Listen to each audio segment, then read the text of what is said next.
সাধু সাবধান, বাক্সের মুখ খুলতে বাধ্য করবেন না, তাহলে ভিতরের সব কিছু প্রকাশ করে দেব। আমরা কারো বিরুদ্ধে লাগালাগি খুচাখুচি করা পছন্দ করি না, কিন্তু আমাদেরকে কুচা দিলে কুচা ফিরাইয়া দেওয়া আমাদের উপরে ওয়াজিব। সেই ওয়াজিব কাজটি করতে আমাদেরকে মেহেরবানি করে বাধ্য করবেন না। আমরা আগেই বলেছি, জাতিকে বিভক্ত করতে চাই না, জাতিকে ঐক্যবদ্ধ করে আমরা সামনে আগাতে চাই।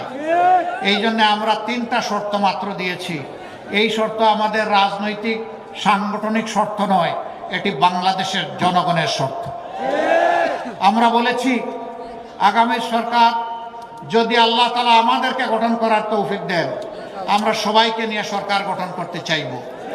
তবে যারা 3টা শর্ত মানবেন, সরকার গঠন তারা অংশগ্রহণ করবেন। নাম্বার 1, নিজে দুর্নীতি করবেন না, আর বগলের নিচে কোনো দুর্নীতিবাজকে আশ্রয় দেবেন না। নাম্বার 2, গরিব ধনী, হিন্দু মুসলমান বৌদ্ধ খ্রিস্টান, নারী পুরুষ, শিশু আবাল বৃদ্ধ বনিতা, যার অধিকার যেখানে লঙ্ঘিত হবে, ন্যায় বিচার পাওয়ার অধিকার তার থাকবে। সেই ন্যায় বিচার সমাজের সকলের জন্য সমান বিচার ইনশাআল্লাহ নিশ্চিত করা হবে। যে অপরাধে একজন সাধারণ নাগরিকের বিচার হবে, একই অপরাধ দেশের প্রেসিডেন্ট করলে তারও বিচার হবে। তিনি এখানে অবশ্যই কোনো বৈধতা অথবা কোনো ইম্পিউনিটি তিনি পাবেন না, তাকেও বিচারের মুখোমুখি হতে হবে। সেই বিচারটাই আমরা ইনশাআল্লাহ কায়েম করতে চাই।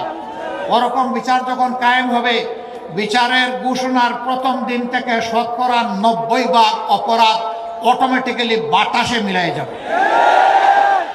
বাকি দুর্বৃত্ত যারা থাকবে, তাদেরকে সংশোধনের জন্য প্রথমে পদক্ষেপ নেওয়া হবে।